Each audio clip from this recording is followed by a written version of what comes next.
أعوذ بالله من الشيطان الرجيم.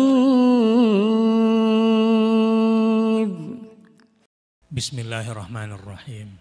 Assalamualaikum warahmatullahi wabarakatuh.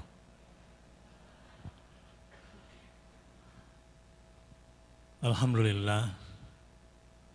Alhamdulillahilladzi la ilaha illahu alimul ghaibi wasyahadah huwar rahmanur rahim. Alhamdulillahilladzi la ilaha illahu al-malikul quddusus salamul mu'minul muhaiminul azizul jabbarul mutakabbir. Alhamdulillahil khaliqil bari' al-musawwir lahul asma'ul husna. Yusabbihu lahu ma fis samawati wal ard wa huwal azizul hakim. Asyhadu an la ilaha illallah wa asyhadu anna Muhammadar Rasulullah. Allahumma salli ala Muhammad wa ala ali Muhammad. Subhanaka la ilma lana illa ma 'allamtana innaka antal alimul hakim. Rabbi zidni ilma.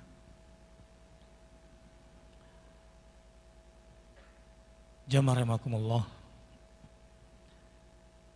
Materi Asmaul Husna pada hari ini mudah-mudahan menjadi pintu keberkahan bagi kita semua. Kenapa saya katakan keberkahan? Saya ingin coba ungkapkan perkataan Fudail bin Iyad. Khamsun min alamatis syaqawah. Al-qaswatu fil qalb wa jumudul ain wa qillatul haya wa raghbah fid dunya wa tulul amal. Ada 5 penyebab orang menjadi sengsara di dunia ini, yang menyebabkan hidupnya tidak bahagia dengan semua yang dia usahakan. 5 yang pertama, al-qaswatu fil qalb, mengerasnya kalbu. Kalbu yang tidak mudah ikhlas dalam berbuat. Kalbu yang tidak mudah berharap kepada Allah dalam bekerja. Kalbu yang tidak bersandar kepada Allah dalam segala tindakan. Adalah kalbu yang keras. Dan orang itu sengsara dengan semua pekerjaannya. Hari ini adalah sebuah permulaan di mana kita akan mencoba menelusuri keindahan-keindahan Asma al-Husna agar kita merasakan kesyahduan keindahan bersama Allah Subhanahu wa taala lewat asma'nya. Yang kedua, wajumudul ain, bekunya air mata. Kebekuan air mata adalah berangkat dan bermula dari kerasnya qalb. Tidak ada tetesan air mata taubat. Tidak ada tetesan air mata penyesalan setelah bermaksiat kepada Tuhannya.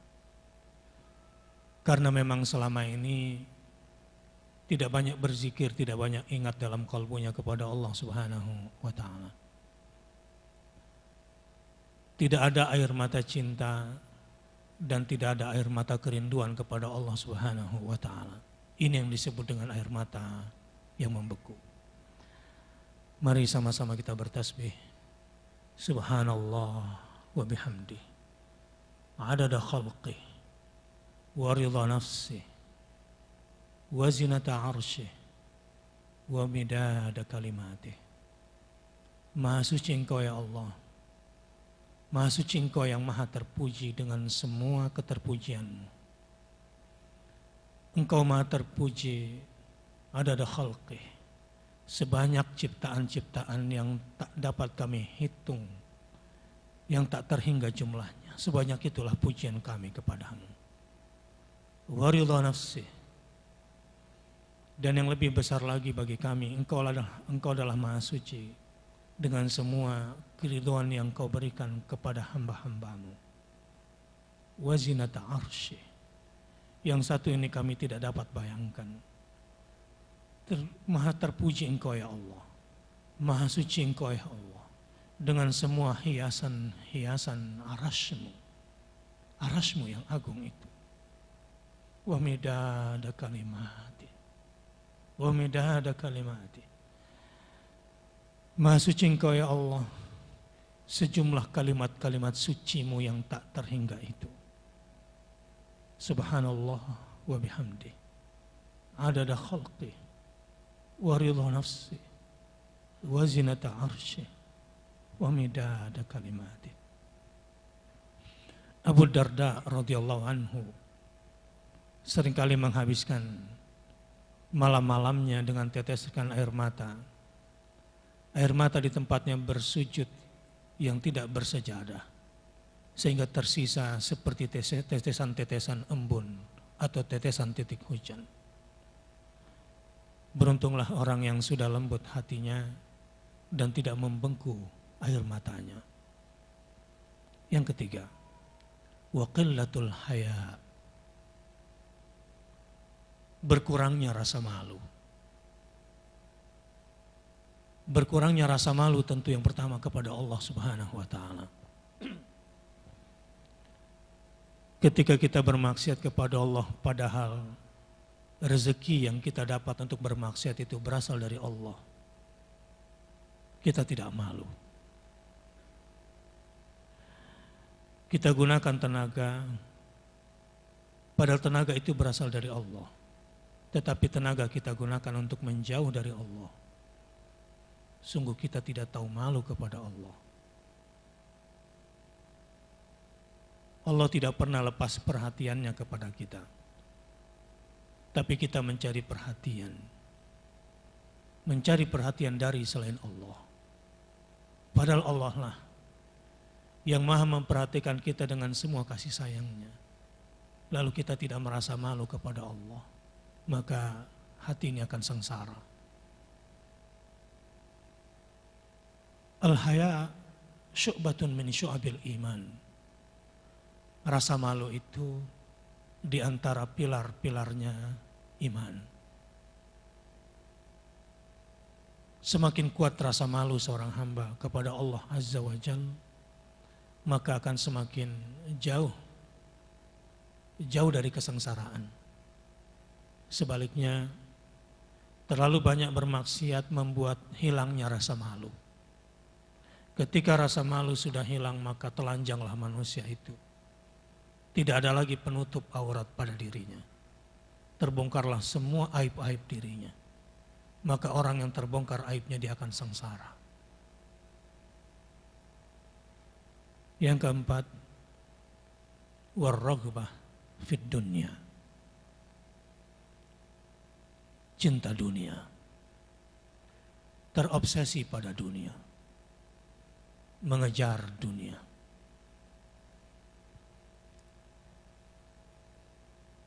Wa in min syai'in illa indana khazainuh.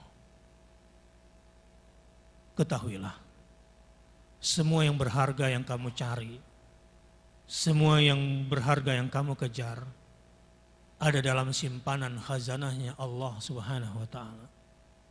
Tersimpan di lemarinya Allah. Kuncinya pun di tangan Allah. Dan cuma Allah yang bisa membuka kunci itu. War-raghbatu fid dunya, terobsesi kepada dunia dan mencari dunia. Astagfirullah. Adalah mengejar yang tiada. Mengejar bayang-bayang. Menggapai fata morgana. Putus asalah terhadap manusia. Tidak ada yang bisa dilakukan manusia untukmu. Sebelum kamu kecewa pada akhirnya, putus asalah terhadap apa yang ada di tangan manusia. Karena manusia tidak punya apa-apa tanpa seizin Allah Subhanahu wa ta'ala. Sejak awal, sebelum kecewa pada akhirnya. Putus asalah dengan orang kaya, putus asalah terhadap penguasa. Putus asa sejak awal sebelum kecewa pada akhirnya. Karena yang Allah turunkan tidak akan lebih dari yang sudah Allah takar untuk kamu. Betapapun usaha kamu, biqadarin ma'lum. Semua yang bakal kita terima tidak akan pernah melebihi yang sudah ditakar oleh Allah Azza wa Jalla. Maka betapa sengsaranya orang yang terpusat kalbunya kepada dunia. Yang kelima, yang menyebabkan orang sengsara dalam hidupnya adalah watulul amal.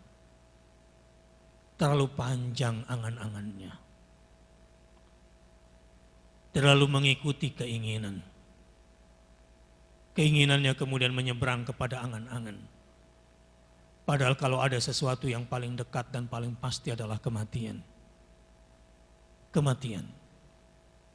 Dan kalau ada destinasi, titik horizon yang paling pasti, yang sedang dituju adalah akhirat.